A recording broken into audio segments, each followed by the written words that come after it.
This is Giles Martin, and you're listening to Fab 4 Free for All.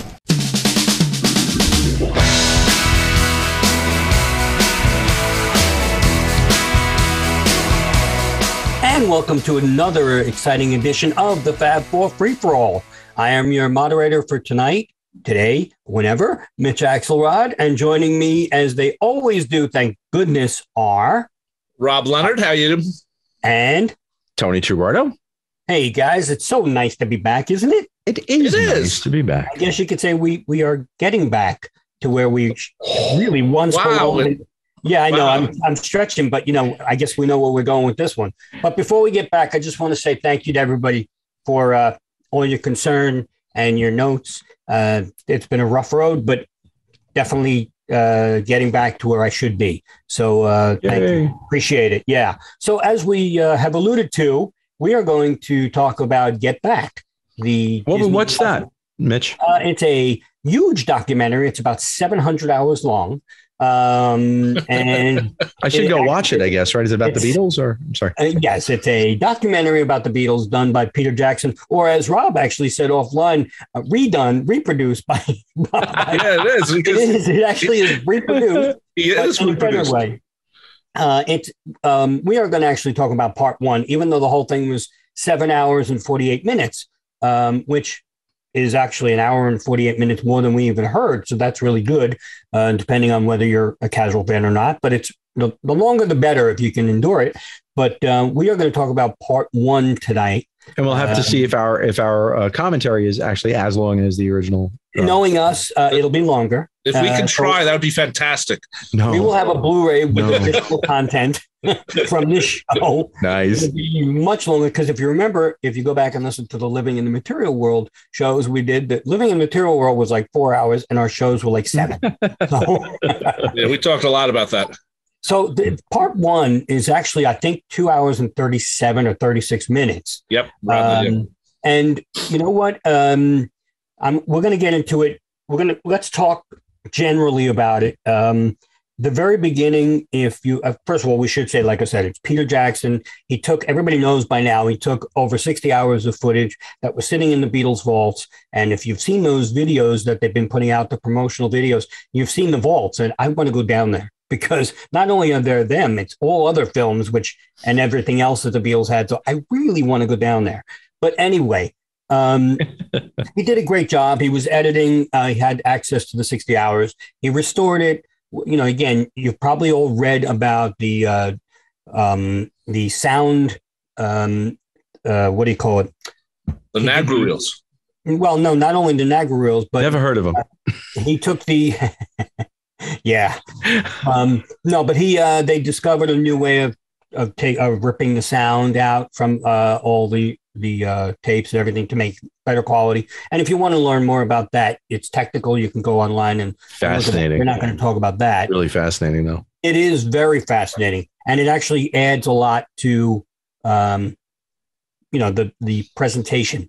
Speaking of the presentation, the beginning starts with a little preface or a little on screen where it tells you all efforts have been made to match the sound and audio, and where the audio is alone, they've tried to give you representative pictures of what they think would be representing that specific whatever they're saying. So, and sometimes it works and sometimes it doesn't, to be honest. It bothered me less the second time I watched it. Yes. Actually, it bothered me more the second time. It bothered me. I didn't notice it as much in the first because I was fascinated by the whole thing. But anyway, so that you might notice that they did put that up there. And so sometimes when Ringo's drumming and you hear him talking, but you don't see him talking, that's because of that. I don't think it's a huge deal, but we'll get into it. The other thing that I wanted to say is they started off with a retrospective of the Beatles. And I guess that's for the casual fan. It was very well done. Yeah. And I want to just say they chose some things that set up the rest of the doc. They didn't have to show the little old man scene from Hard Day's Night.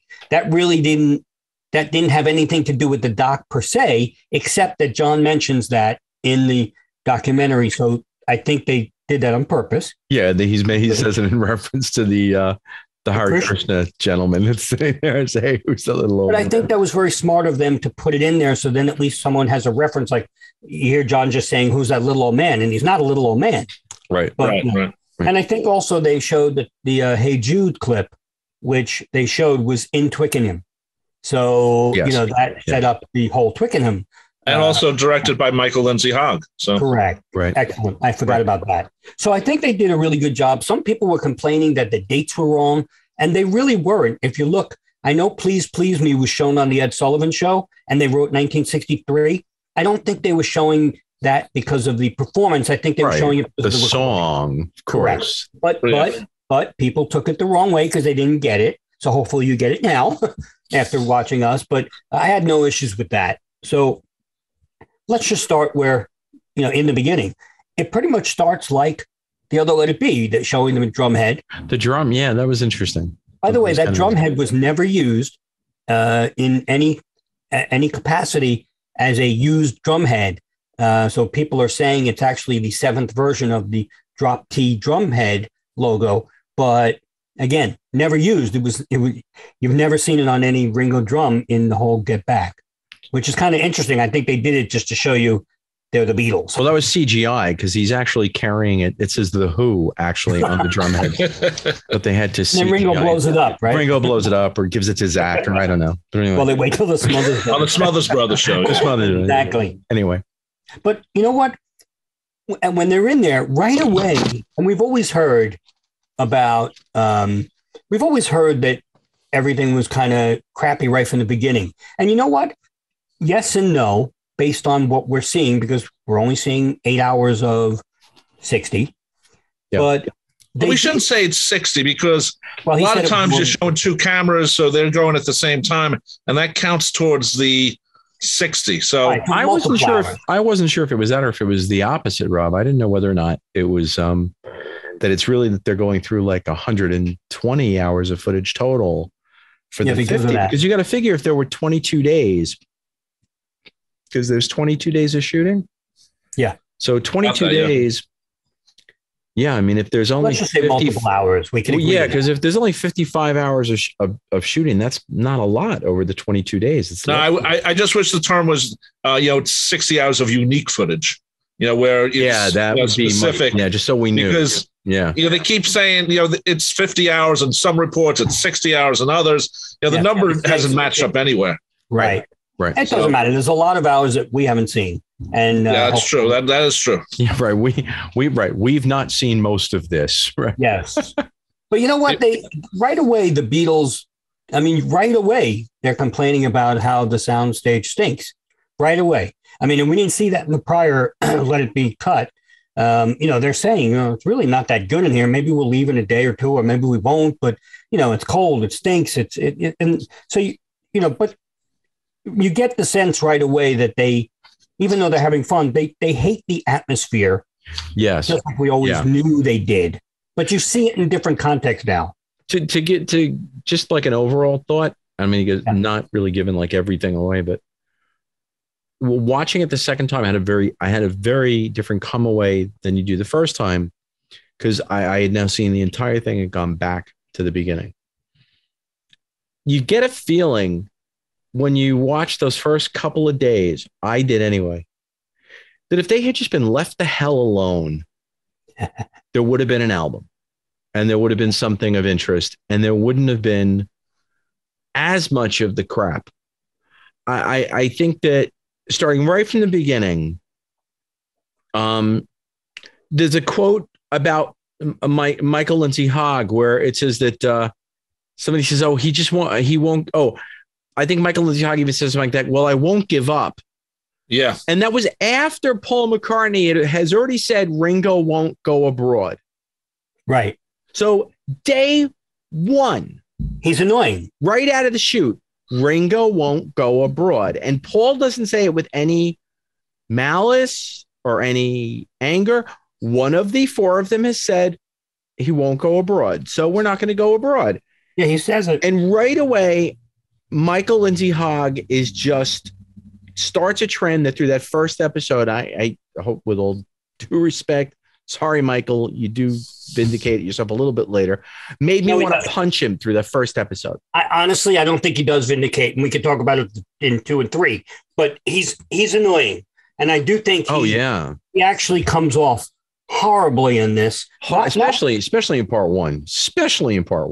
Yeah, well, because by part 2 and 3, I think they're all like they're so tired of him. They're shuffling him off, but he still continues in part 2 and 3. But part 1, he just doesn't ever give up, and he sits there with a big cigar, and I think he annoys them to the point where it does put pressure on them right from day one. Well, and coming in for a rehearsal, and literally on day one, all right, John has come in with "On the Road to Marrakesh," which is a brand new title for that song.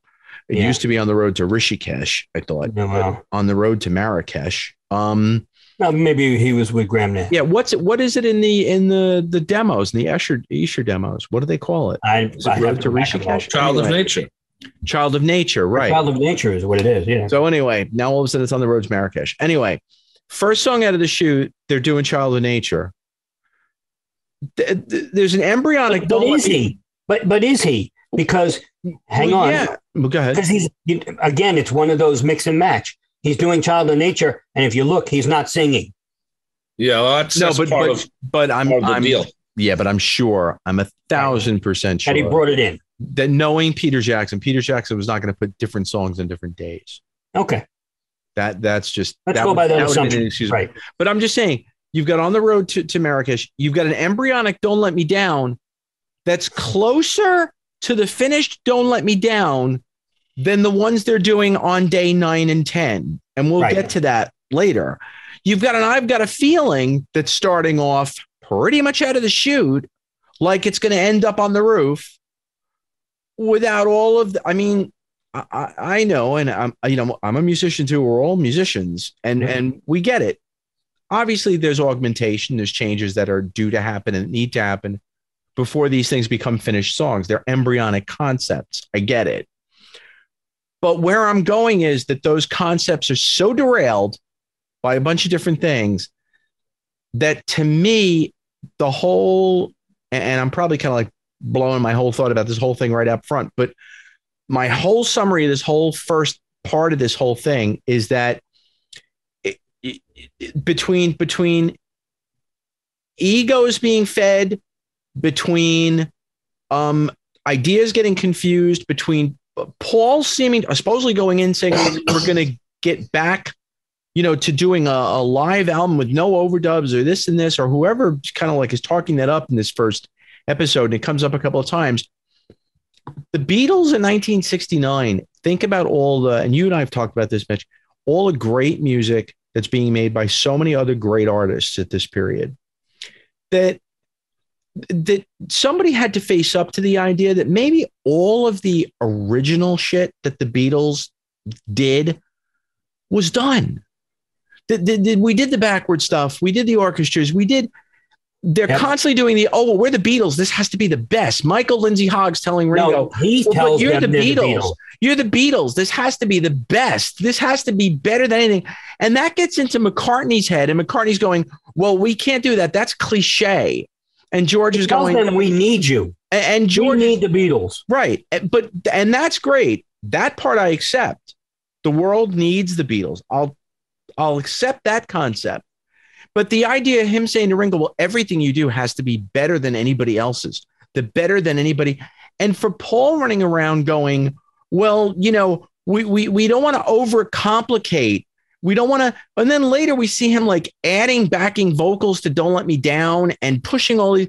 And George makes some quote along the lines of like late in the program saying something to the effect of, well, there are only so many chords, like everything. Paul's going, well, that's cliche. That's rock and roll cliche.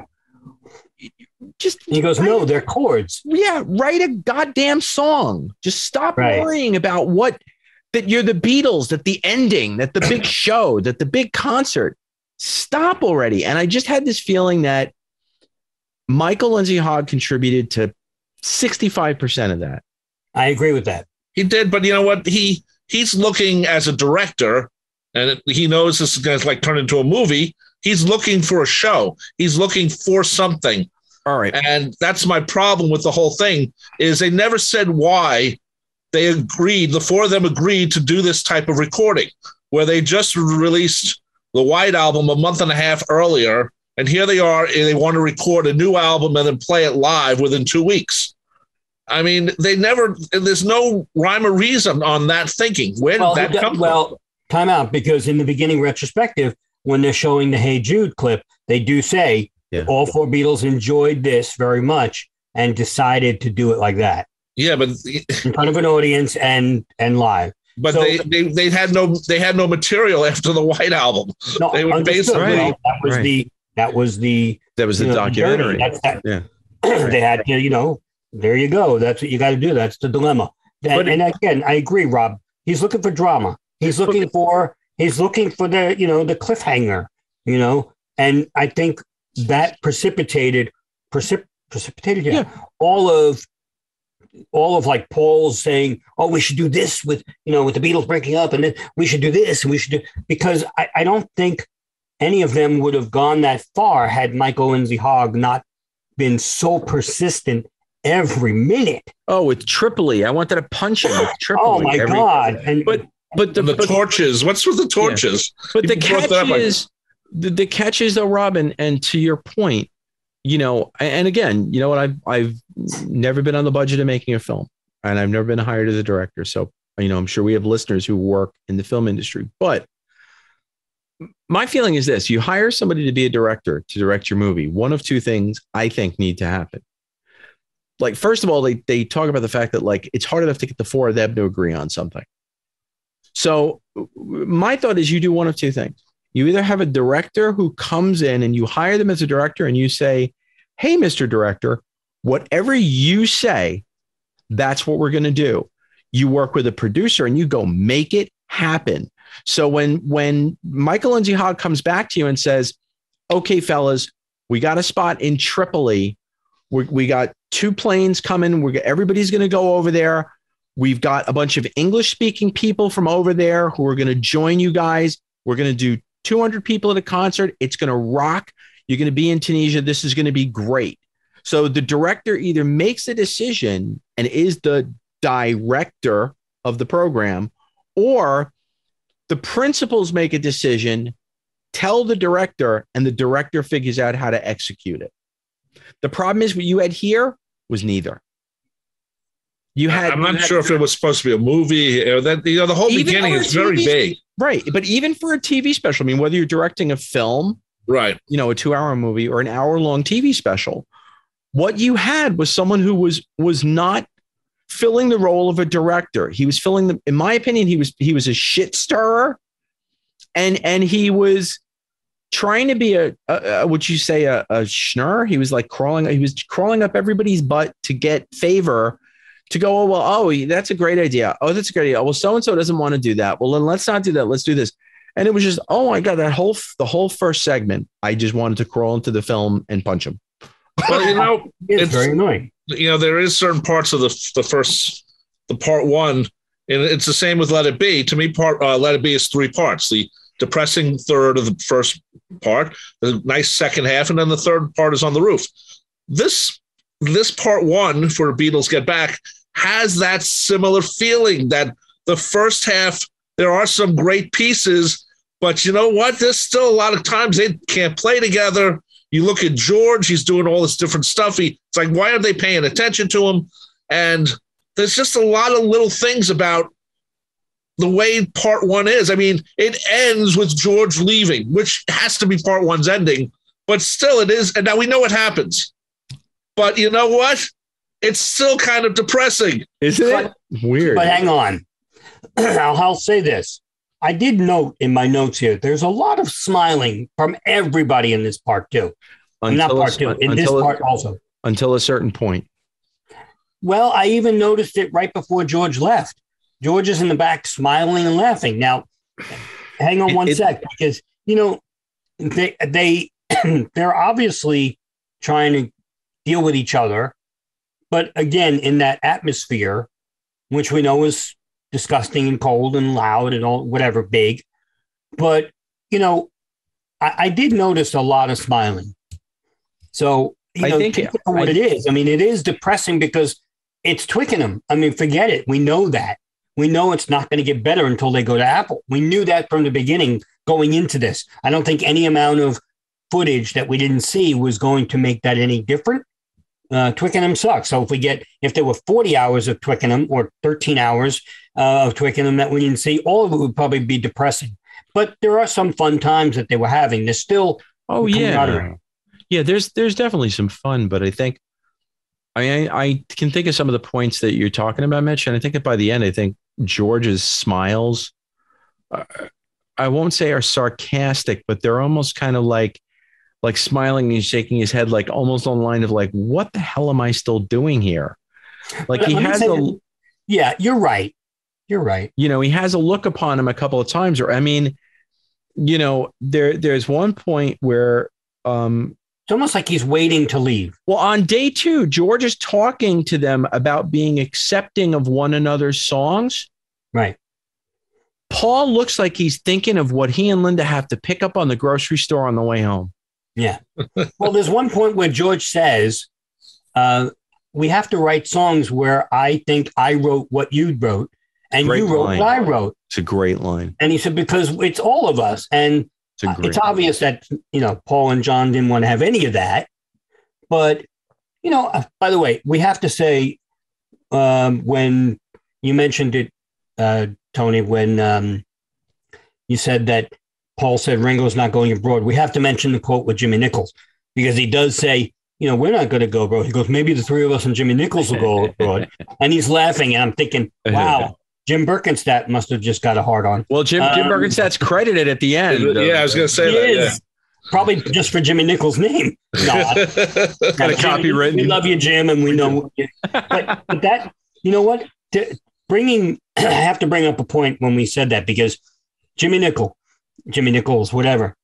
There's so many Beatle references, and it's so fun to hear them. Like, there's no way you would ever think that a strung out John Lennon is going to say, "Who's that little old man?" Right. Talking about the Krishna. Right. Oh, I mean, come on, that's 5 years ago. More than 5 years ago, actually, because they filmed it in '63. So, you know, 64 they filmed it. Right in the beginning. I'm sorry. Yeah. But still, there's so many great Beatle references. Day 2, like the whole thing is one of my funniest bits that I pick up. Not funniest, but like when they talk about the possibility of doing oldies, and then it becomes, well, like some of our older songs. Yeah. And then it's like, well, people need something that they can recognize. Yeah. And at first, when I first saw it, I was like, what a knucklehead. He's out of his mind. And then I stopped and realized that all Beatle records sold so well that here's George playing every little thing and saying that that's something that people are going to know and be familiar with. And he knew it wasn't a single. He knows enough to know every little thing wasn't a single. Yeah. But it's still an older Beatles song. Right. Everybody's going to know it. It's an older Beatles song. At that point, they would have, because everyone played those records. And he also talked about maybe we should put the record out like a week before we do the concert, so people would at least know, which is a great point. Yeah. Well, I don't think he was saying they should put this one out. If you listen, I think he was saying it's as if they would have, they would have heard what we did first if we had put the record out. I'm not sure he's saying they should do it with this. I thought he was implying that they should put out the record. And then, may have been. Yeah, I'd have to go listen, because a lot of it, is very low when they're. Yeah, that's one of the problems with the audio. It's but they did sometimes subtitles. It'd be nice to watch it with closed captioning for the entire movie. And I'll tell you that's a really good point. Yeah, because sometimes they do have captioning in the movie itself. So even then, it's really tough to hear sometimes, because where were the mics? They didn't have overhead mics on everything, and sometimes it just gets lost with all the background noise, so to speak. But even Ringo, just so we put it into context, nobody thought this was going to go so long. Ringo says in the beginning to Dennis O'Dell, he says, when are we going to start doing the Magic Christian? And he says the 17th. He goes, no, the 24th, because of this. And he goes, why? This is only going to last 2 weeks. Dear Ringo. Going to go a little naive little Ringo. Dear Ringo. Ringo looks sometimes really happy And then there's other times he looks like he's the most bored guy in the world. Well, at the end of this first episode, when Ringo looks so sad, it was just kind of like, you just want to, you just want to hug him. A friend of mine at work. Was that? He still plays the shit out of the drums. He still plays the drums. I liked when he came and hung over. You know? Yeah. It's like, yeah. But you do. The end of the movie, like I said, one of my coworkers came in and he was like, I just wanted to hug him. I was like, yeah, it's very funny. It's true, though. Well, he is the cuddly Beatle. But you know what? A couple of things that I also want to talk about George talking about Eric. I just looked at that. Wow. It's funny in my notes. Quite frankly, that was also a setup for what was to come. I think they put that in there for a reason, because if you're really thinking about that discussion that George has with John about how he is different from Eric, there's no place for it in the movie other than to set up when John says, well, I disagree, Mitch. I think it does connect to what John says, but I also think it's part of the way George always made guitar solos. You know, Clapton, you give him 12 bars, he'll just sit there and fill it in 12 minutes. George takes longer, and that's maybe why there wasn't as many guitar solos in Beatles songs, because he did guitar solos different. You know, it didn't always match the melody. Sometimes it did, but not every time. And, you know, I think that was part of it. I thought it was a foreshadow, but at the same time, I thought it was important that we see that in the conversation between John and George. So yeah, I think it's a musician's conversation. And I think it's also too much. I think that sets up those points later. And even throughout the whole rest of the doc, when, you know, you do see George, you know, the mind working, you do see him trying different things, doing little different approaches, and him even saying to Paul, well, let's work it out. And, you know, and at the end, when he sort of takes a snipe at Paul, and Paul says, oh, well, we'll figure out the parts. I forgot how he puts it. And says, well, you know, we complicate it. Why are we complicating? Well, and Paul's the one doing all the complicating. Right. And George is like, well, let's just figure it out. And you know what? And then George gets the dig in when he says something about, you know, well, it should all be figured out. And you obviously don't have this figured out yet. Correct. Basically. I don't think it's a dig. I think he says it like that brings up a great point, Tony. You know, all the previews we saw in the beginning where it said, you know, when George says, is that one called I've Got a Feeling? And everybody goes, oh, he was being so surly. The next line is John going, no, it's called Everybody's Had a Hard On.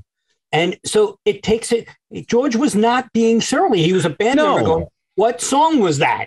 I have to know, because we're putting all three of them had the clipboards with all the notes. Yeah. So they were writing it down, but everybody's like, oh, that's surly little George. He was running after Paul. He wasn't. The previews made it seem that way. It did. Yeah.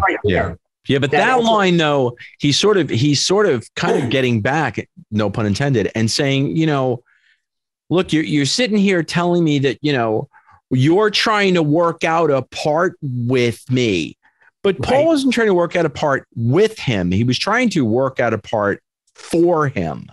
Right. And what George was getting at was, well, you know, you do that when you've got it all figured out. And then you want to say to me, can you please play this? So hence the whole, I'll play whatever you want me to play, or we won't play at all. Whatever it is that'll please you, I'll do it. But just for Christ's sake, come to me with it figured out before you start busting my chops about what I'm doing. But that brings you to the point of the fight. This puts into context the fight. All of it. Absolutely. Like there is no fight. There is absolutely no fight. No. It shows it so well. He said, it always comes off like I'm annoying you. And George is like, you're not annoying me. I'm not annoyed anymore. He goes, I'm trying to figure things out. He says, you don't annoy me anymore. You don't annoy me anymore. Right. Right. Which means at some point he did. Well, yeah. Can you imagine on Taxman? Let me take the freaking solo already. You can't do it. Well, it's partly also the thing is that George has come to accept that Paul ain't going to change. You know, and think about all the stuff that Paul, like you said, he did the guitar solo on Taxman and Good Morning and Another Girl, all these other, you know, lead guitar parts that George normally would have done, but they were in a rush or whatever, and you know, Paul ends up doing them. But Rob, when you watch this and George comes in and says, I only have slow songs, and he brings in All Things Must Pass. Yeah. All right. And he says to them very clearly, to John, this doesn't have anything complicated, not a little dig at Paul, but he used the word complicated. He says, this has no solos, no nothing. So he knows his own limitations.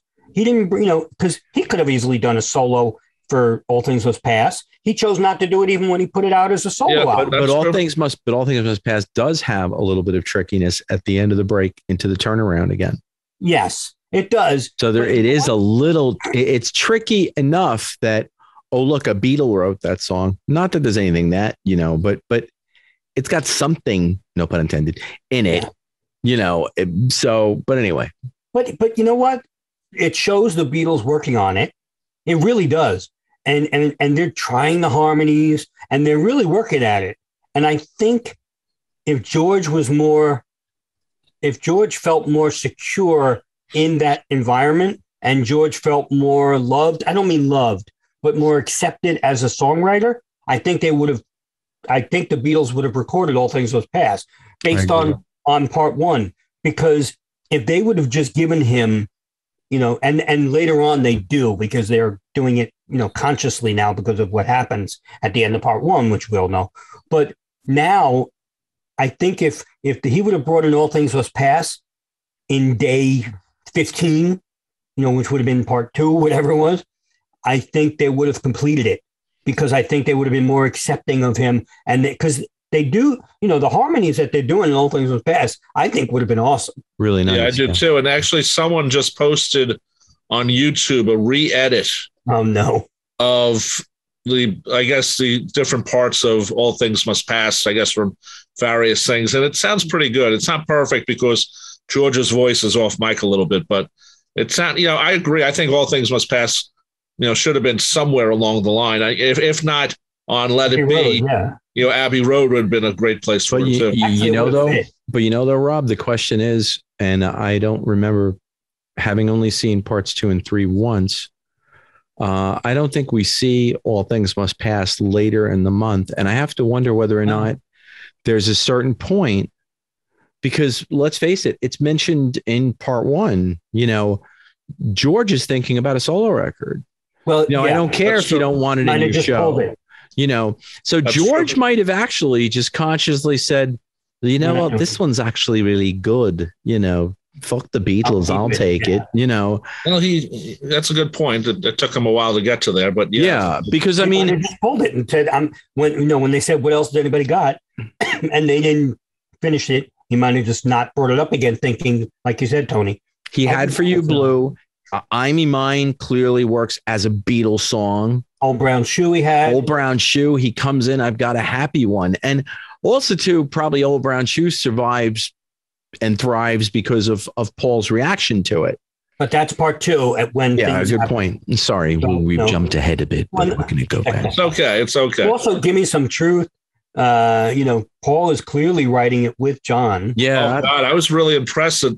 I'd forgotten how much it was done in advance. It's that is a Lennon McCartney song. Yeah. Is that gonna end up being?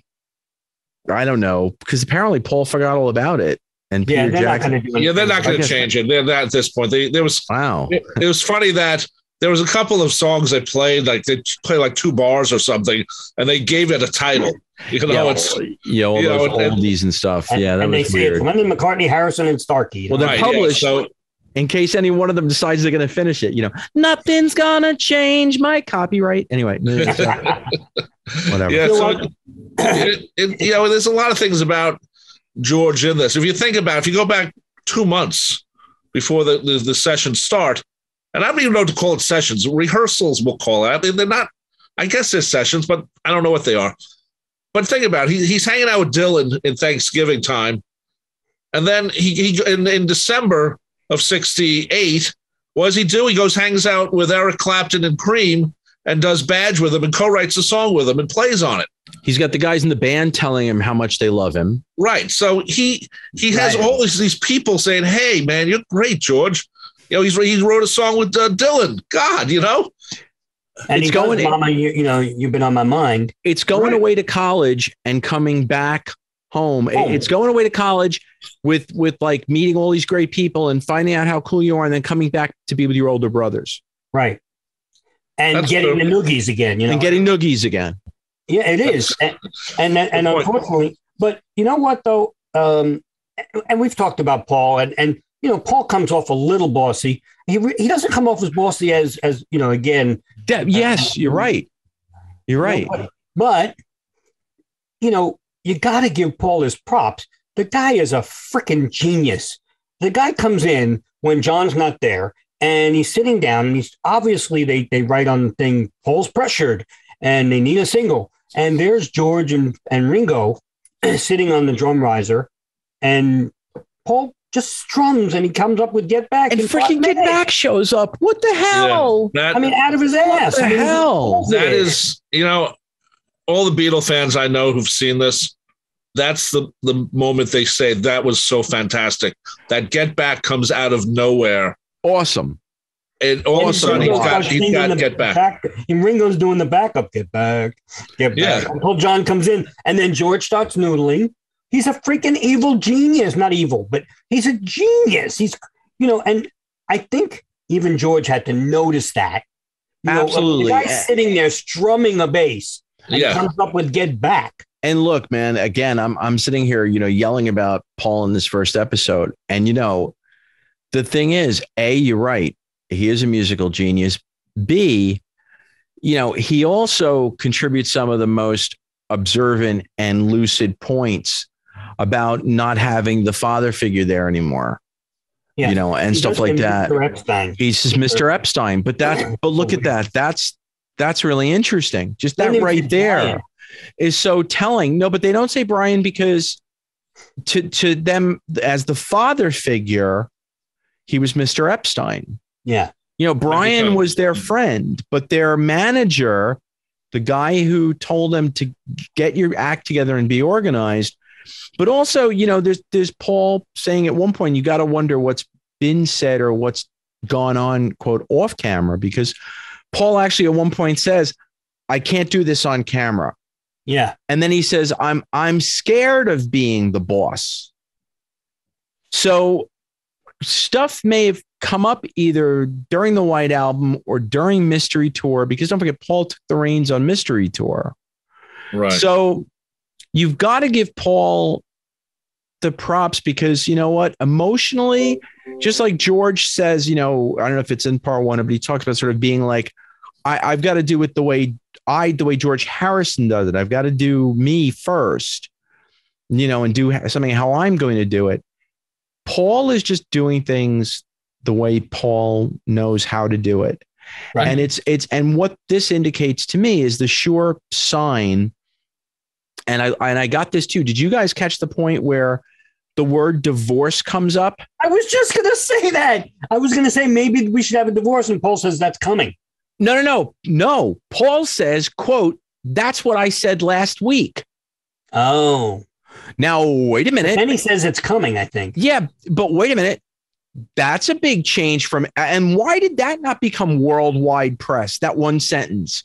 That becomes different than anything we've ever known in Beatle land.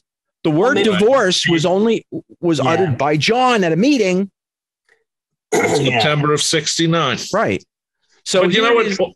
January, and Paul's saying, I said that over Christmas. But we only know about the meeting thing now. We don't, and now we know about the divorce thing from a week ago, that Paul said, but that's why it was never anything big. No, but I'm saying, why has nobody jumped on that now? Because now people are seeing it in a different context. So they're saying, okay, they're mentioning divorce a few times in part one. In January. So, and so it doesn't matter because they didn't do it. So right. But there's there's a sense, that the end is coming soon. If you think about it, it's within 9 months, it's really over. But the thing that gets me is as Paul at one point it sort of apologized for being like the pushy one, but he also says at the same time, you guys aren't helping all the time. Not supporting me. Yeah. So it's kind of like, well, I know I'm being a pain, but you guys are making me be the pain. But he says, Rob, in that speech, he says, I feel like I'm always trying to get you guys going, and I get no support until at one point I just say, fuck it. He actually says that. And then he sits down. He's like, all right. But I will say one thing. Michael Lindsay Hogg tries to get, like, he sits with John and he says, well, you and Paul are not getting on as well anymore. Like, instigating. It's so funny.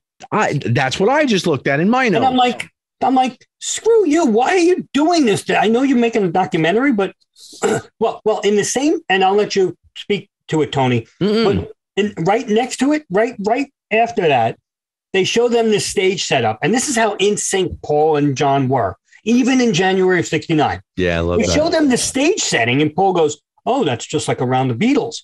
And they start talking about Around the Beatles. And then they show it to John separately. And he goes, oh, it's Around the Beatles '69.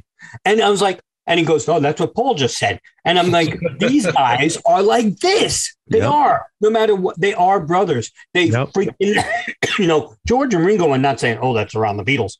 I mean, freaking John and Paul were just in sync, whether they knew it or not.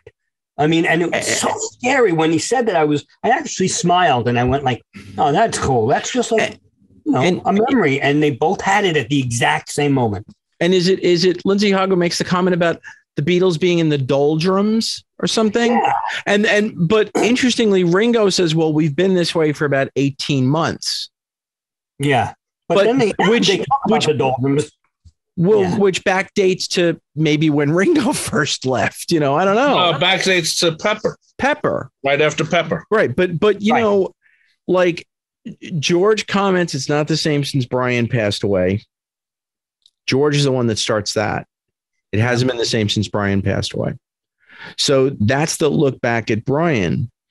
But one thing that's interesting is that this was not shown in the special.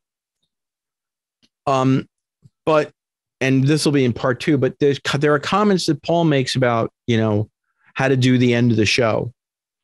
And after he says what he says, it's brought up about the Beatles being an excellent communication resource for the world. And John is the one that echoes that. And he's talking about, he keeps saying, well, it's all about communication. And so with Michael Lindsay Hogg pushing this out the locale, where we're going to do it. Here's John, who just like in one sentence just goes, well, the Beatles are all about communication. Meaning, stop worrying about the damn locale. Right. Just be the Beatles. And that's like what you said, Rob, that the world needs the Beatles. Just be the Beatles. Yep. And also, everybody will follow. It doesn't matter where you go. But you know something? If Peter Jackson would have cut out all the conversation about where they were going to do this concert, would you miss it? Probably not. I mean, I'm glad it's there. I'm glad every second is there. But you know what? I don't need to. They spent like 10 minutes at one point talking about where they're going to go, and it's like I could cut this whole section out and not miss it. But look at what that shows us, though, Rob. Look at what all that talk and all the things that we're now kind of feeling about how it badly affected the Beatles as a working unit. Well, so George especially. Yeah. I mean, look, they say at one point, all right, well, then we'll get the boat and we'll take all the people with us. And George is so practical. He's like, I'm not going to be on a boat 4 days with all these people. Yeah, I just want to do a concert and go home. Yeah, I want to do the show and I'll go home. He doesn't want to be on a boat. But again, even a boat down the River Thames is still a pain in the ass. And they mentioned the Tower Ballroom, which probably would have been a better place to do it.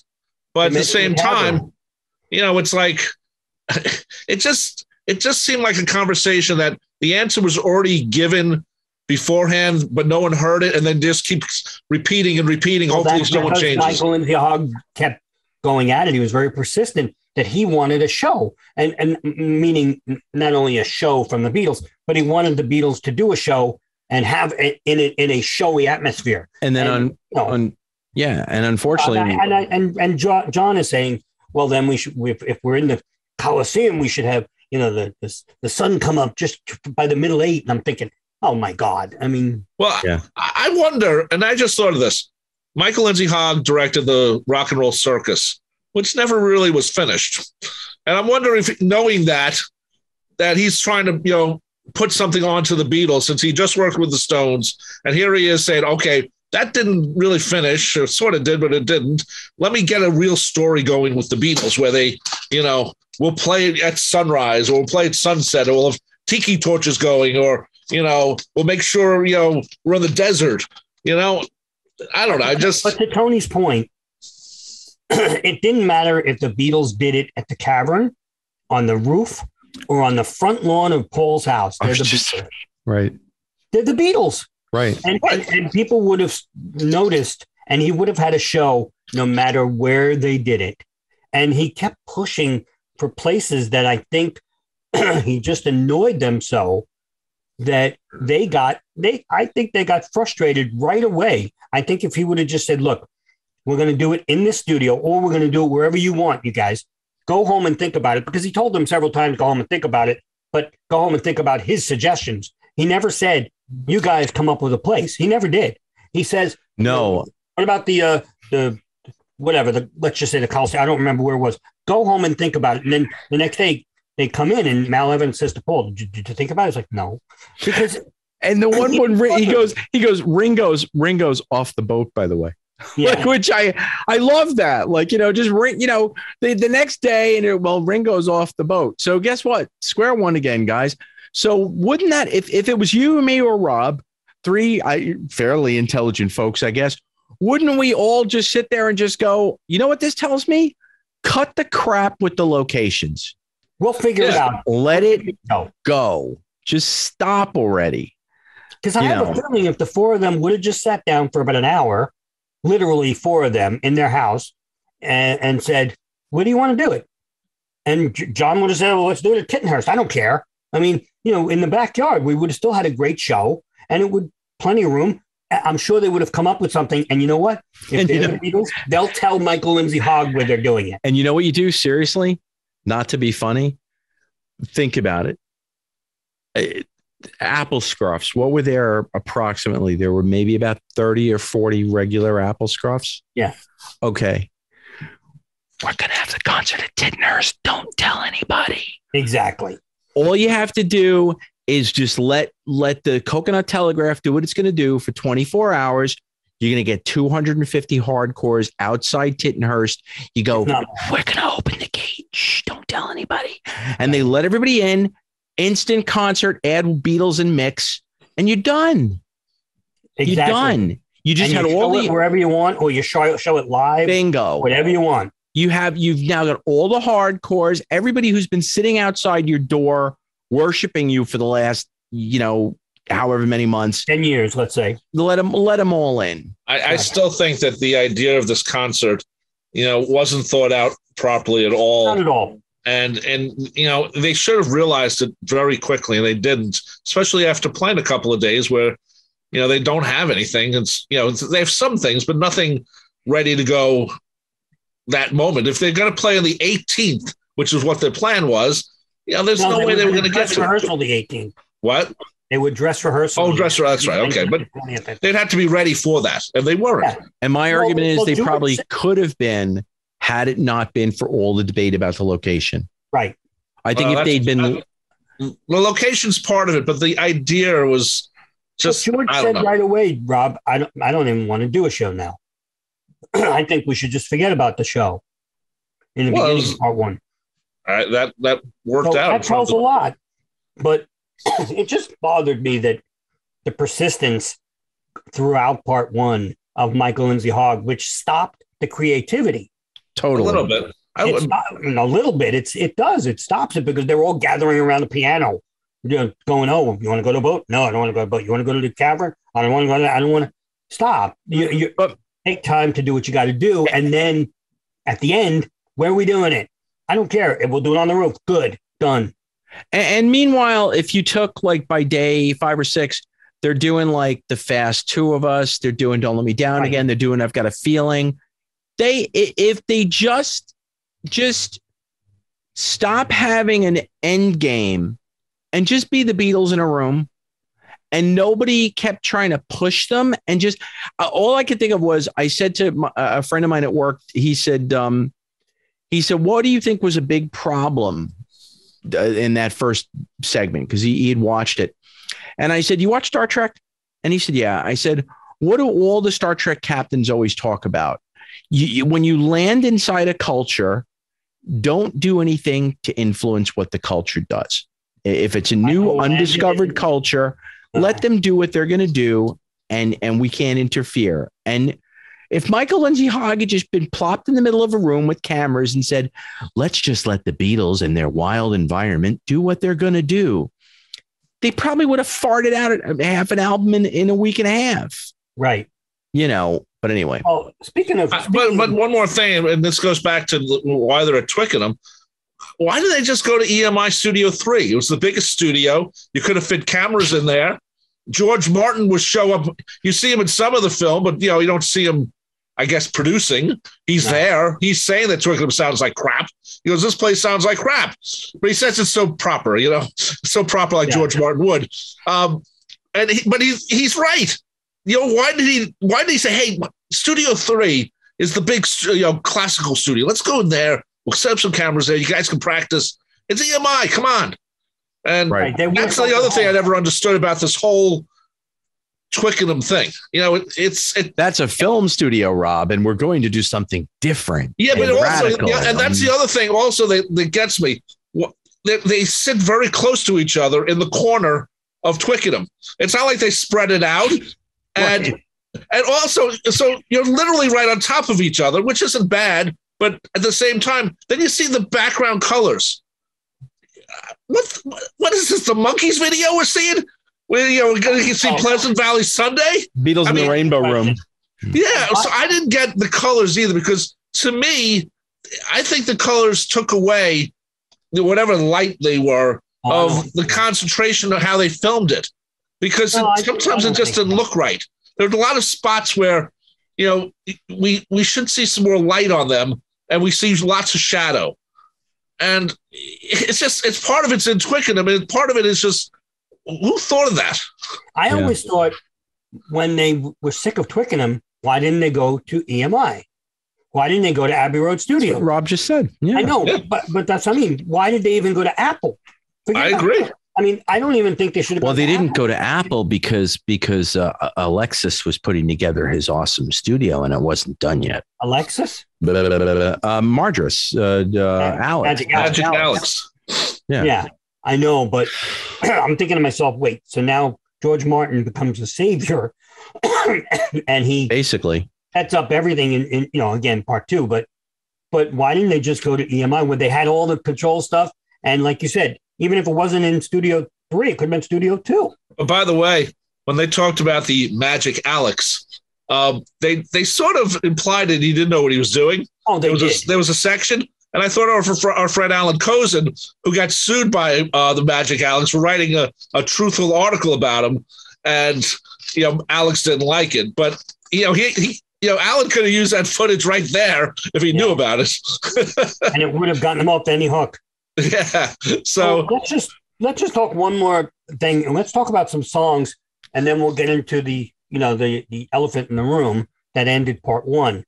Why wasn't Commonwealth on the album, on the Let It Be album? I know what Giles told us. It's better to be seen than heard, but you know what? In this case, I wanted to have it both. No, I couldn't. I disagree. I'm with Tony on this, and we haven't even said anything yet. Yeah, I mean, why do we want to hear, Commonwealth? Yes, like it's funny, fun. but it's not music. It's just a lot of the stuff goofy. On the album. It's fun to watch. It's really, really fun. Having had the bootleg, don't get me wrong. If I never had the bootleg, but still watching it is brilliant. Because you get to see the humor between them. And all the years I've heard that, I was over the moon to have actually seen it. Yeah, it's cool. But if I saw it first, I wouldn't need it on the record. And I could always rip My it. problem was, first of all, I thought they spent a little too much on that whole section, the Enoch Powell thing and the whole, we know that they're joking, but some people might not catch that. But they also, if you look at it, it's sort of 3 complete songs for the most part. There's no editing. It's not like Susie's Parlor, which I happen to like a lot as an ad-lib song, and they cut it in half for no reason. Now, maybe it gets put back in the 12-hour version, but that song I've always liked, and it is credited to John, Paul, George, and Ringo. So to me, if that song actually makes sense. Yeah. The whole Commonwealth thing, it plays better visually, and I understand why when we talked to Giles, he mentioned that. Some songs play better with visual than with audio only. And that's something that I thought about when I was watching it, is that statement from what Giles told us in the interview. Okay. And you make a really good point too, Rob, in a sense that, and talking about that whole taking it out of context or whatever, but look at it this way, Rob, on the record, if they put that out, Commonwealth and Enoch Powell and all that stuff, just on a CD, think about it, how you're seeing it in the documentary. You're seeing it showing the newspaper clippings. Right, yeah. So it was really important to see that visual.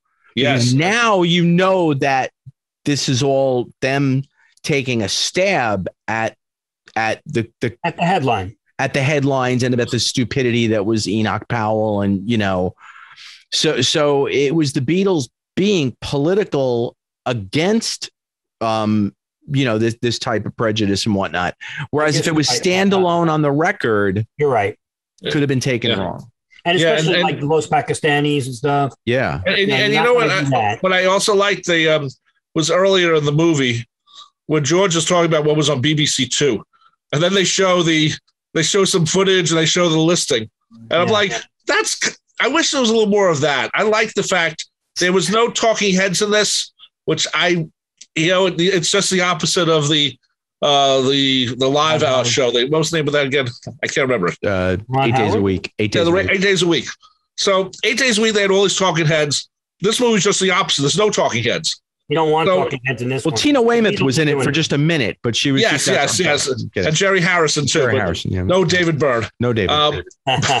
But it could have used maybe a talking head or two because, I don't know, there is something to be said of, John knocking Let It Be to Rolling Stone.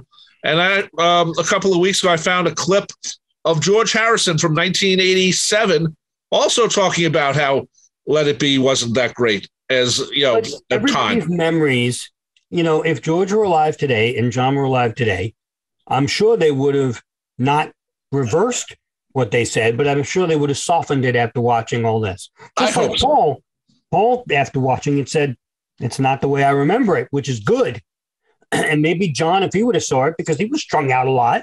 Come on, let's face it. He didn't change his clothes for like 3 straight days. But continuity. I'm wearing my continuity clothes. Yeah. I'm going to do that now at work, just like a week at a time. I'm just going to wear my continuity clothes. I'm going to wear the same clothes for these podcasts. Yeah. Exactly. I'm going to wear the same glasses, by the way. No, but I'm sure he would soften his view going, oh, look, we actually did have a lot of good times.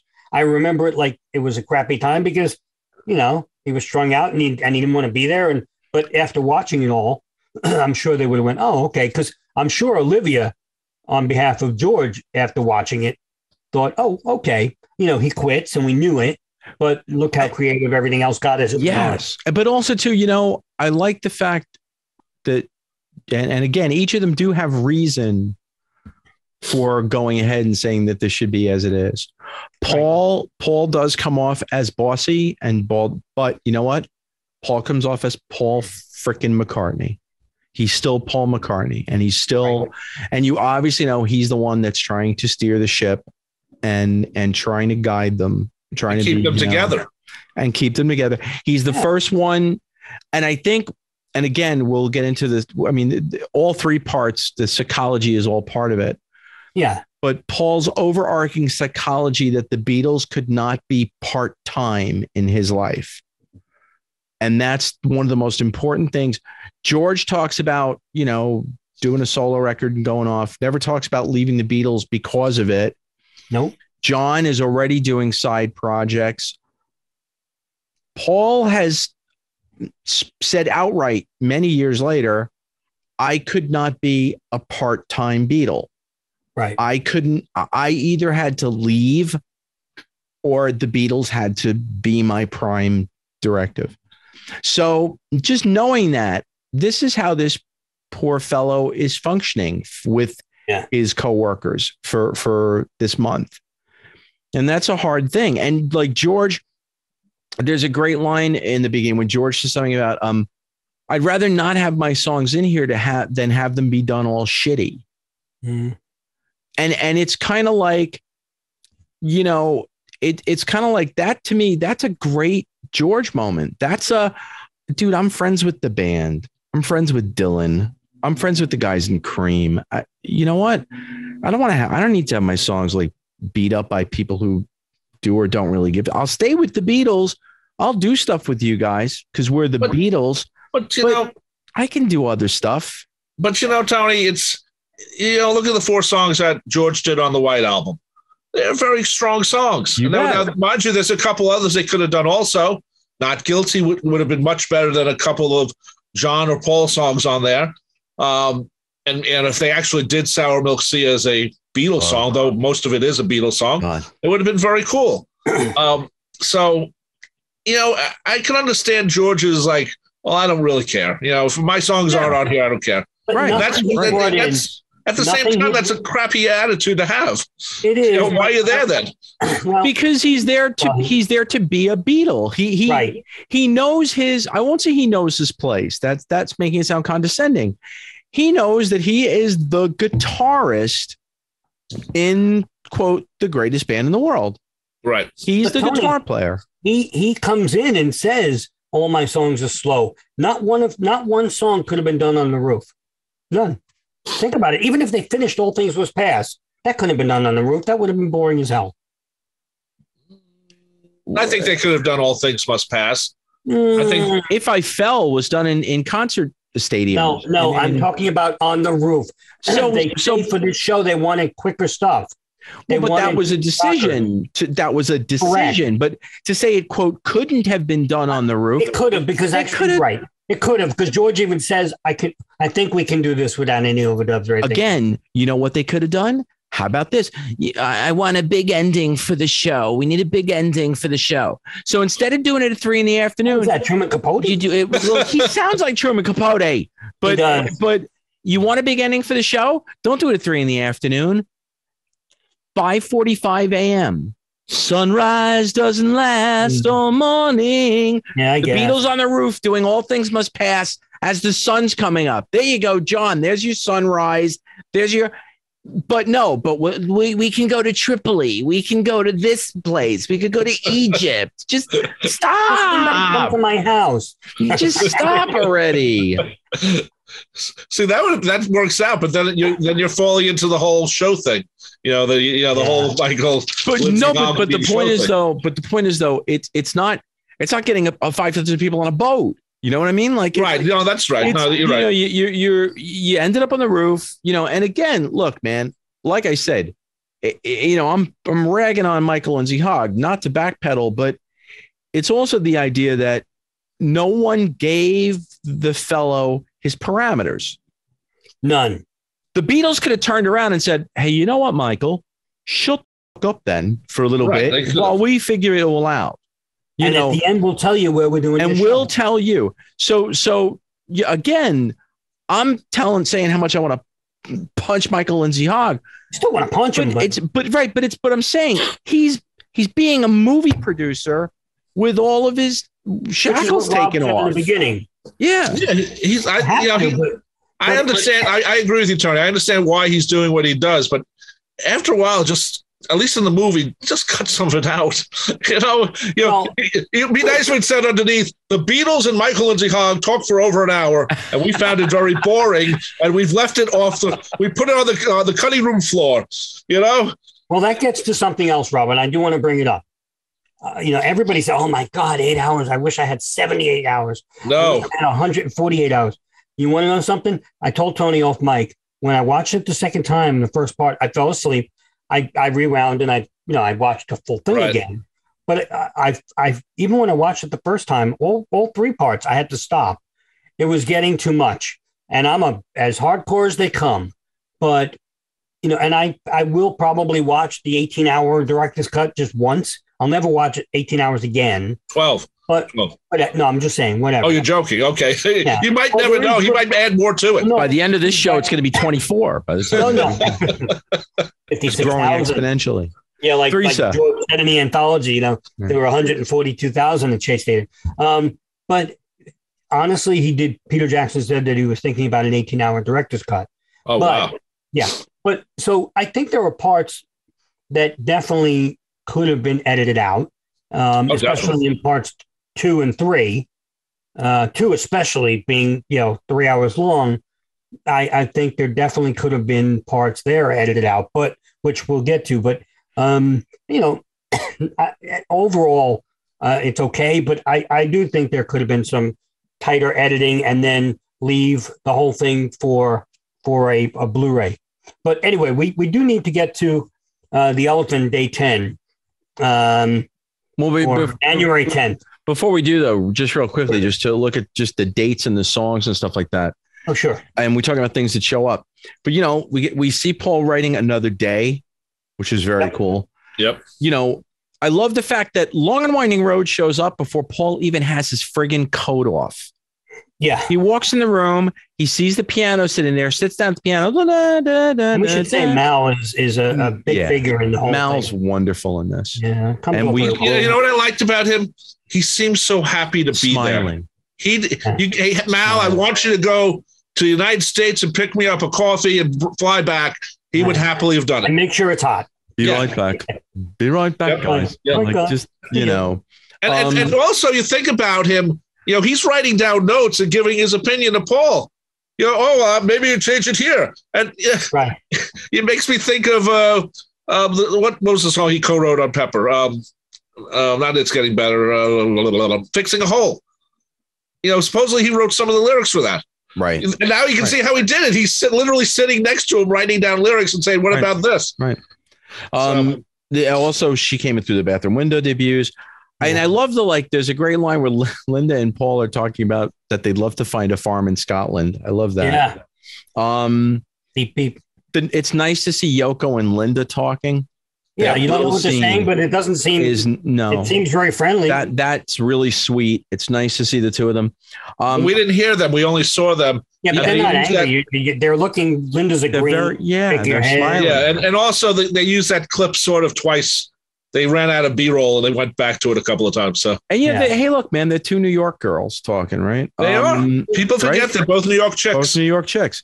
The Carry That Weight written for Ringo, the new song for Ringo, as a song about a story song, as a comedy song, about a guy who gets an axe in his head and he's got to go whatever he says or something like that, and he's going to carry that weight around or something like that. I like the effect of them showing the photos. And although then also the ones they chose were kind of blurry. Yeah, we're blurry. I don't get that. And then George has a great line when they talk about came in through the bathroom window. And then I don't know if it's chronological, but then you have George making a comment where he says, are we going to do other people's songs?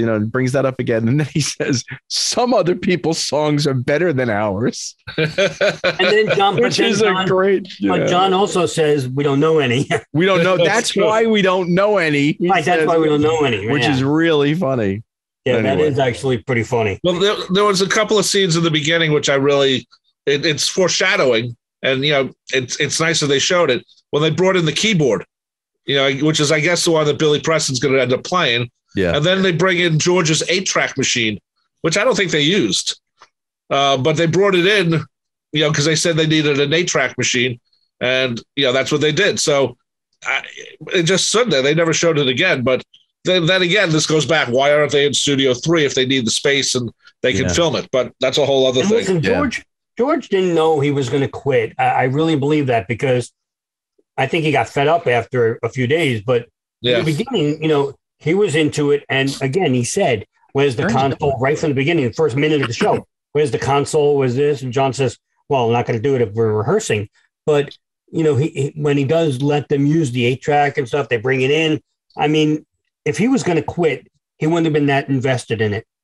Right. And I think one of the reasons why George leaves is because maybe it is, to a degree, a little bit of and I don't say this in a negative way this time, but there's that egoism of, what, we are the Beatles and we've been debased to this. Yeah, maybe. Why are we in this shitty room listening to this guy with all of his ridiculous ideas? And what are we doing? And there are scenes in that last day where he looks lost. Oh, I don't think so. I do. Watch the close-ups of him. He's sitting there like this, like he's dead-eyed. Sorry, well, that happens when John and Paul are connecting in the writing. John and Paul are connecting in the writing, and they're ignoring him. Right, completely. Right. He may as well be a log with a guitar on. Right. They could have said, "What do you think, George?" And right. Right. That's true. I think how many songs George made of both John and Paul along the way, "And I Love Her" and "I'm Only Sleeping" are two songs that George made his own. "And I Love Her," he changed the riff. That riff wasn't there. He came up with that riff. He came up with the guitar solo. It became an acoustic song instead of this strumming electric thing. Yeah. It really should be Lennon, McCartney, Harrison on that one. And "I'm Only Sleeping," he did the guitar solo backwards on purpose to make it sound like he was going forwards. Yeah. That's amazing. It's amazing. And you got to give Neil Aspinall credit on that last day. You got to give Neil a lot of credit for Peter Jackson, including the segment where Neil is talking about the box that George is in. Yeah, he's with George Martin. With George Martin. You have to, we have to. But that's after he quit. Yeah, the box that George is in, going, between these two, and these two have always been and so, they're not writing anymore. They're not writing as much anymore. No, but it still didn't change the fact that, like you said, or somebody was saying earlier, that, they're brothers. These two George Martin actually says something to that effect. He says, "You're right. They're not writing together, but they still are partners." Yeah. Where George doesn't have that immediate partner. Yeah. Right. No matter if they're writing together or not, they can still go to each other and say, George is not going to go. Paul's not going to go to George first. He's going to go to John. Yep. And unfortunately that, so let's talk about when he leaves. It's so nonchalant. It's so cool though to see it. Because he just says, "Well, I think I'll be leaving the band." He goes, and they said, "When?" He goes, "Oh, now." And then he says, like they're talking, and he says, "You should just look in the NMEs to see if there's any guitar player for a replacement." And he never says, we don't hear him say, "See you around the clubs," but he leaves. And what they leave out is the missing day, because what we don't realize is, who had just quit the Monkees.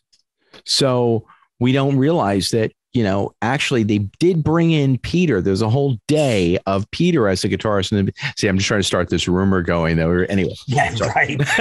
Wait, time out. Yeah. Okay. Okay. Yeah. John, Paul, Peter, and Ringo. Yeah. Okay. That doesn't work.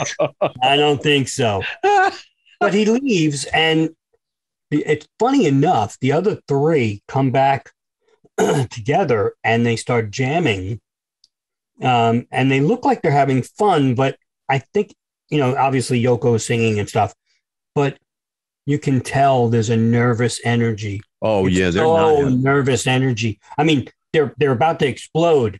Oh, yeah. That's not fun. Yeah. That's when I say fun, Ringo's doing his Long Tall Sally from 64 Washington, banging the drums like, really wild. That's just aggressive. That's just angry and aggressive. Right. Bad choice of words by me. It's probably not fun, but so much nervous energy.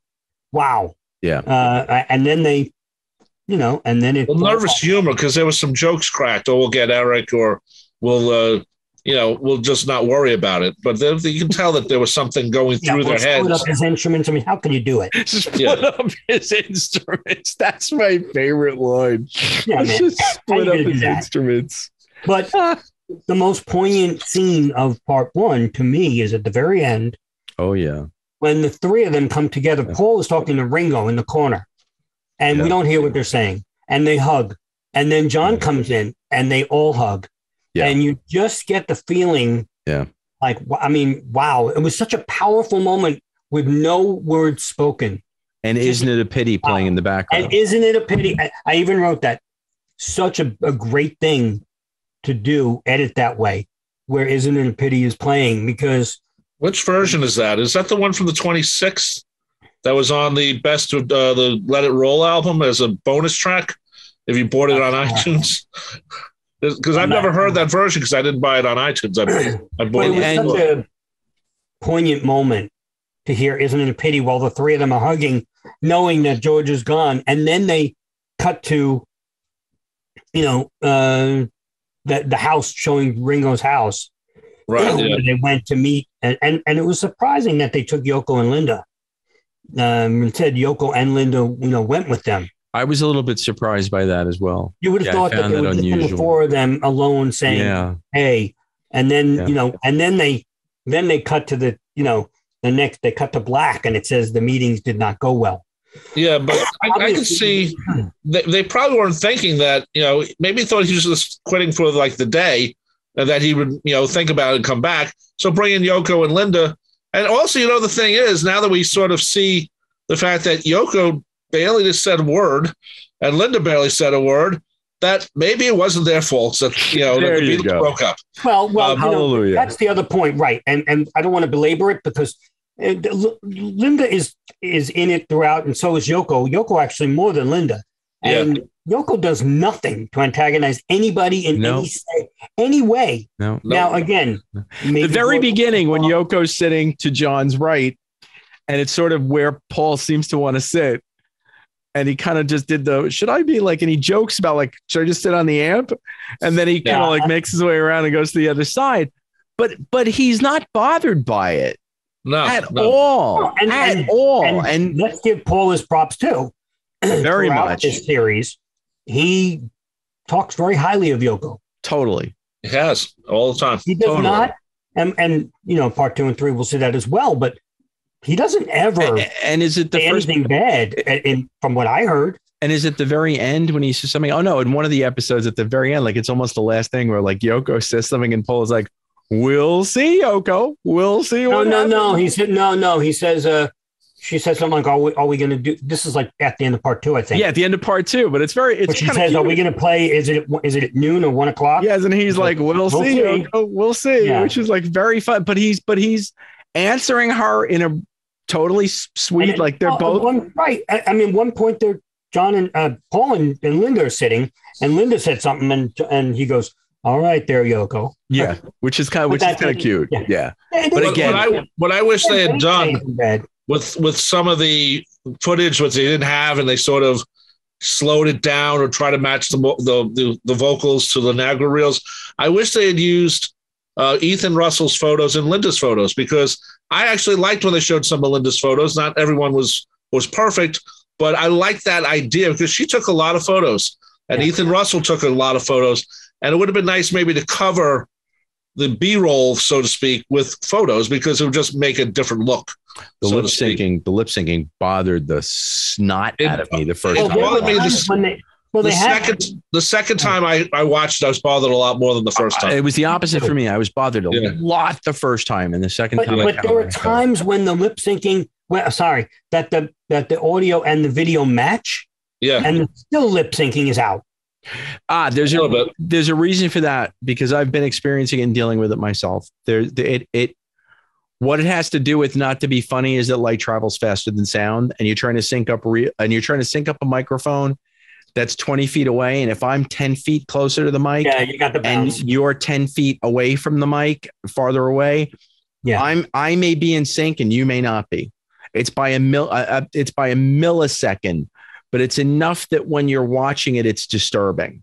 Yeah, it is. Definitely. I mean, there were times when I'm going, okay, that's actually matching, and but wait, now it's not matching, but they are doing the right thing. Yeah, like, I couldn't figure out if they were doing the representative thing or if it actually was matching. But so at some point, like I said, the first time I was so thrilled to be seeing Get Back part 1, I didn't care. And then when I watched it again and really watched it, Rob, like you, I got more annoyed at it the second time. Yes. But, Well, I just want to quote, we were just talking about Michael Lindsay Hogg and, trying to be the shit stirrer that he wanted to be or tried to be. At one point, he says this documentary is running out of gas. But that's part 2, actually, I think. Yeah. Well, no, it's part 1 because I haven't seen part 2 yet. It's part 1.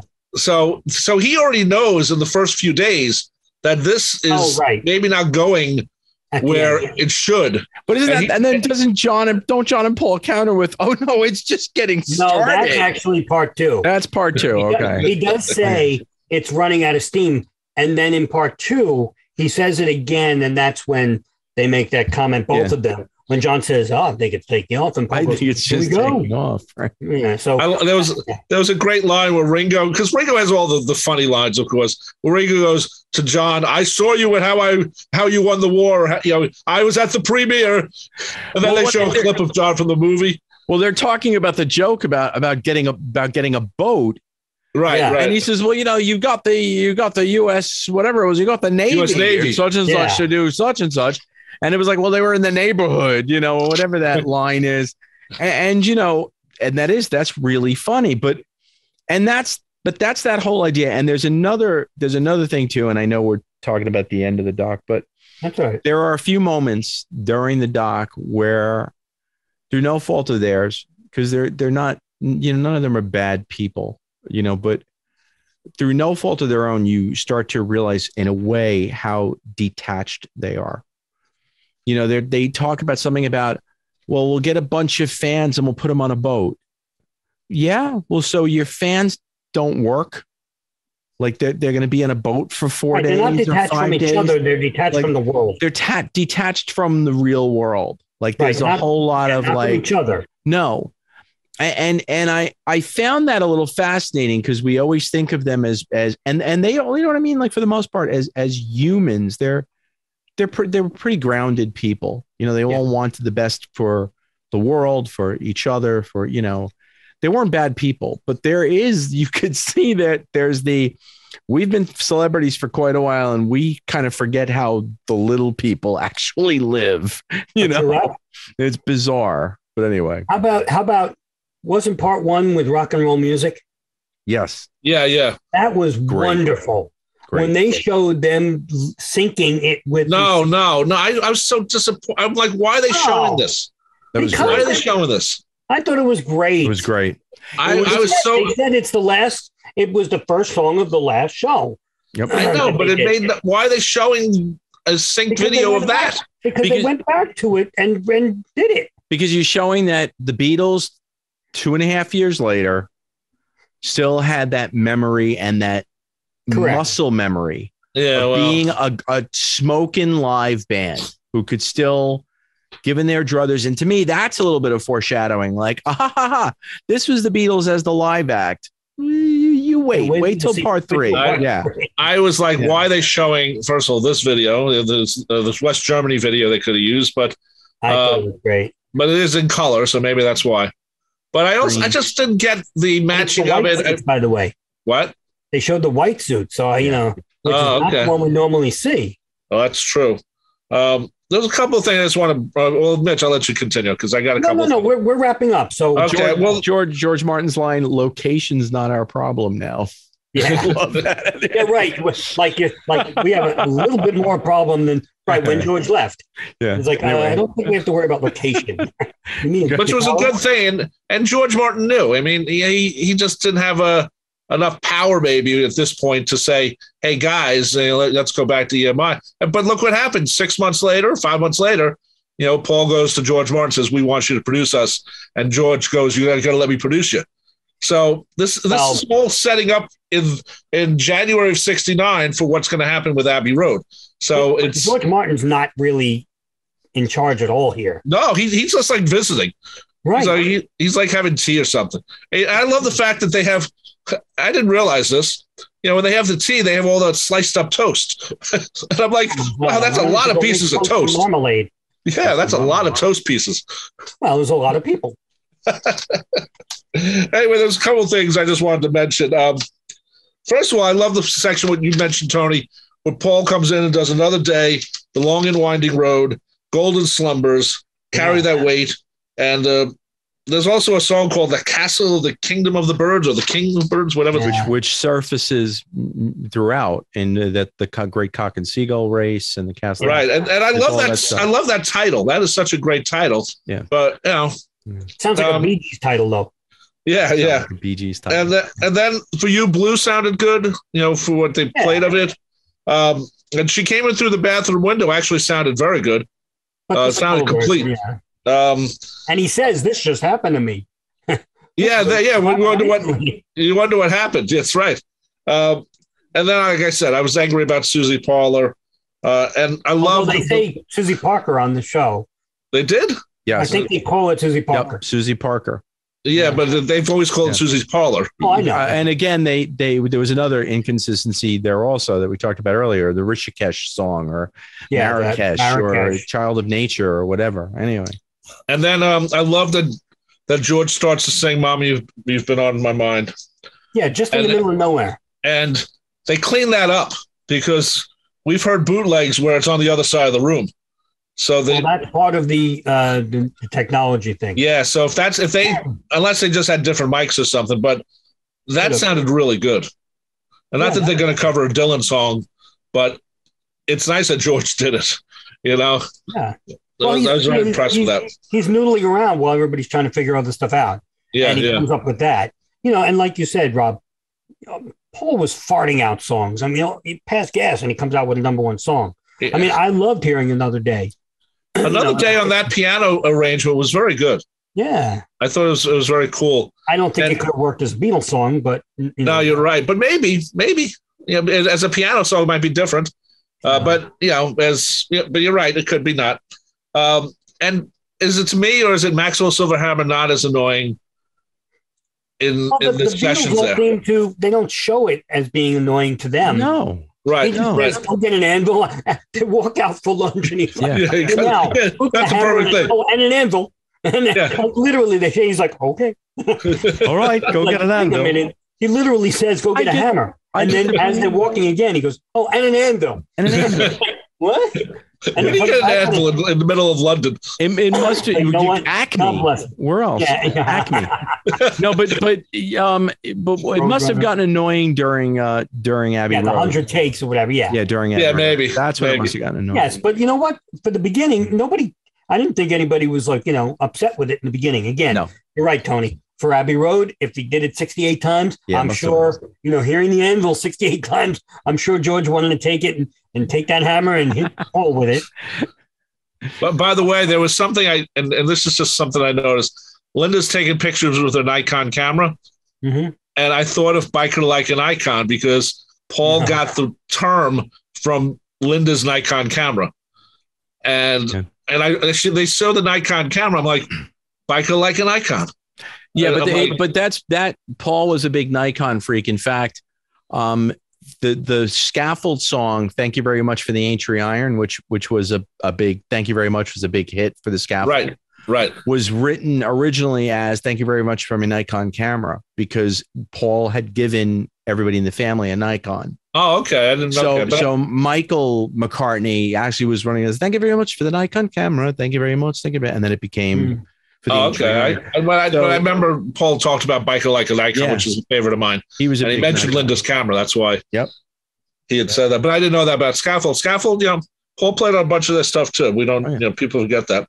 And we haven't talked about old school showbiz, Dick James coming to visit. I mean, I think it's some of those song titles were those from 1920. Oh my God. I know. And you know what? And if you hear what Ringo says when George comes in, he goes, "Hey, you want to see what you own 0.5% of?" I love that. I'm like, George walks in and Paul's like still flipping and and going, "Oh." And Paul. Oh, does a shrimp have a mother? And George just sits down and Ringo's like, "Hey, here's what you got, 0.5% off." And it was so funny. And Dick James was so far up their ass, though. He was my God. Oh, he's like, George is like, "Oh, thanks for the glasses. I mean, oh yeah, they're very practical, aren't they?" And then, and if your wife wants to throw it at you, yeah, right. Great line. But he does say at the end when he's leaving and he's going, bye guys, and they're all like, all right, we're working here, just bye. And Vera Lynn was going to make them a ton of money with her single of goodbye. Oh, I know. And, I'll get you some copies. Good night and Fool on the Hill. Yeah, I mean, she's just done 2 of your songs. They do seem like they're genuinely impressed that Vera Lynn is doing the material, but it's going to sell 1 million copies. Really, it's going to be all over the top of the. Well, like I said, the Beatles could have farted on vinyl, and it would have sold more than Vera Lynn. Yeah. But then again, that's part of what was when Northern Songs got sold. It wasn't just the Beatles; they had a bunch of these 1920 vaudeville hits. But I thought that was pretty funny. I thought Dick James. I never really heard him talk. So I'm thinking of the Ruddles right away. But exactly. I think it was the trousers. Yeah. But it does come off like that. Oh my God. I was just like Rocket Man, because the guy who played Dick James in Rocket Man. It's pretty true, to what it was. It's kind of cool to get that reference, And then Paul mentioned his Uncle Ron, I think, and he starts doing that voice of his uncle, and it sounds like Lavatory Lil. The voice is right out of I said that's the voice he used on Lavatory Lil. That's funny. And I'm like, oh my God. He carries it all with him. He doesn't forget a thing, Paul. Well, that's his vaudeville thing. That's like in James Paul McCartney when he does that same voice, when he's talking about how everybody sat, the family sat around the piano, and he said that's what his Uncle Ron would do too. Yeah, well, he mentioned that in the thing. Yeah. Yeah, so Paul knows how to ham it up. Come on, Paul knows when there's cameras on him too. Well, of course, they all do, but most of them didn't like it. Paul loved it. That's always been Paul's problem. Sometimes he knows when the camera's on. I got a kick out of John mouthing the words to "Let It Be" at one point. Yeah, and looking at the camera and mugging. That was funny. That was funny. Great, but that was great. What I loved about that, and I wrote it in my notes, it's fascinating because George is really into it. George is showing John the chords that Paul's talking about. Yep. He's really into it. So you can't. And that's right before he leaves. Yes. Yeah. And you're like, wow, even though he's still a Beatle doing his job, but he just wanted to quit his job. Yeah. And the straw that broke the camel's personal against the other three. It was, I'm quitting the Beatles as a job. Yeah. Right. And so it was so weird because he was so into it. He's really showing John. And let's face it, John mugs a lot for the camera too. Yeah. Well, especially in parts 2 and 3, which I love. Yeah. It's typical John, but he also told one thing. John told Paul, and we assume it was a joke. And he goes, he says, leave the group if you don't like it. I'm not. You listen to that, and it's like, no, it was a joke. Oh, I don't know, man. No, it definitely. If you come on, it was early on, and they wasn't going to tell him to leave the group. I mean, I know that, but it just that's the type of thing that if we knew about that years ago, it was look what John said. Right. So and that's what 50 years distance gives us too. And we also don't have any of the, sorry. No, we also don't have any of the sessions with Maureen when Maureen joins the band. Because thanks, Mo. Sorry. She does show up. Yep. No, A7th, D7th, G7th, and you're in. But that's what also 50 years gives us, Rob. It gives us the context that we didn't get in the 81-minute version of Let It Be. Right. We didn't. Right. And now, we're 236 minutes or 2 hours and 36 minutes into Let It Be, so to speak, Let It Be. And we get a lot of context, which we didn't get for from that 81 minutes. Right. I mean, Jesus, there was so much myth debunking in part 1 already. And also, affirmation of some things. But, when we get to part 2 and 3, which we will very soon, I think there's even more myth debunking, which is great. I mean, it gets much brighter in part 2 and 3. I mean, there's no spoiler that George comes back. So right, yeah, we know that, but they still had to end it at that point. If they didn't, it wouldn't have been right. Time. Well, that's the cliffhanger. Will George return? The Beatles, will they continue? Will Batman? So, and what about Betty Lou? Exactly. Will she get her ticker tape? Anyway, so anything else, guys? Well, there was one more quote, and I think it was John. I wrote it down, but I didn't write down who said it. I think it was John who said, "We've never learned this many numbers at once." And then he says, "Have we?" And yeah. they all like, no. That's John. Yeah, they sort of sometimes forget about all of 1964. Or how about 1963 when they did 18 songs for the BBC? 12 hours. What about in 12 hours? Album in 12 hours. Right. Yeah. So, well, the BBC was actually shorter. Those 18 songs for the 3 shows. I mean, that's an incredible amount of recording for one day. Exactly. So, I mean, they had to know something, but I have no problem with it. Like I said, I would cut out all the discussions of the playing because I think in the looking back at it, it's not that important. But at the same time, you guys are right. This is annoying them a little bit. And we could have done like a Billy Joel thing. Libya, Athens, Greece. We didn't do the concert. That's funny. And we should say, and I'm not sure why they did this, but when they show each song, they would show the song title and the writer. Yeah. But they didn't do it when Yoko comes on and does Yoko's thing. They did in the credits. And it's credited to Lennon, McCartney, Starkey, and Ono. Yeah. So, yeah. But it wasn't in the movie part. You have to wait for the credits. So, And I just thought at the end of the song, Mitch, it was, "Can they rock? We've got proof. You can watch them on the roof." Anyway. And then one more thing about Michael Lindsay Hogg. There's one point he's talking about Orson Welles. I guess he worked with him. No, he doesn't say it. They do. They do. Well, you know the story. You know the story of yes, Michael Lindsay Hogg. His son. Yeah, allegedly, but they, whatever. So that was kind of funny. Wonder if they knew or not. But at one point, I think Ringo says to him, "Rosebud." Yeah. Anyway, are we good, guys? I think so. I think I love that they use "Isn't It a Pity" as the end song. I thought that was a perfect ending. Very heavy. And I wish I knew the title of that instrumental that was afterwards because it's not really listed. I didn't see a listing on it at the end because everything was in chronological order for the credits. Yeah. Yes. And I liked when John was doing the Harry Lime theme at one point because it was actually a pretty long thing, and the Beatles played that when they were in Germany, and I really liked that version. I wish they'd recorded it. It was a very cool version. Yeah, it just shows that they all really brought stuff out from the past that. Like out of the blue. I mean, stuff. Yeah. But sometimes they do literally a line and, it got credited in the movie, Yeah, that's true. So Stand By Me, Paul Mock singing it. Yeah. Again, well, or House of the Rising Sun or even Mighty Quinn. Right, right. Paul just sings it in high falsetto, one line. And it's like Mighty Quinn. That's great. Okay. Win the Escobar. Okay. Gotta do it. Literally, he goes, copyrights, Johnny. Exactly. All right. Well, that has been our wrap up for Get Back Part 1. And we will definitely do Part 2 and 3. Watch for that real soon. Great stuff. I really hope everybody has seen it. If you haven't, you really should, whether you a casual fan or not. I think it's worthwhile watching so far, and I'm sure you'll agree with Part 2 and 3. So yeah, Rob, you should probably watch Parts 2 and 3.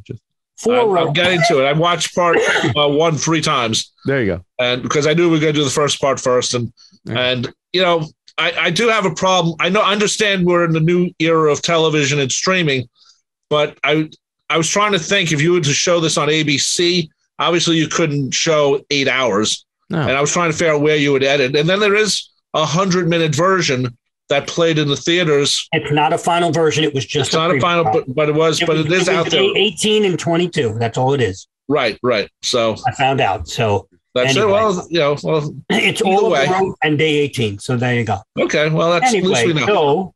So I have been your moderator for this Part 1, Mitch Axelrod, and joining me has been Rob Leonard and Tony Chiguardo. Very good. And we will see you all next time. Hopefully. Hopefully. Fab 4 Free For All was edited and produced by Tony Chiguardo at Word of Mouth Studios in Westbury, New York. The opening and closing theme is My Dolly by the band The Badge, featuring longtime listener Jeff Slate, available on its debut album Digital Retro and recent Best Of compilation, as well as from the Fab 4 Free For All website. Thanks for listening to Fab 4 Free for All.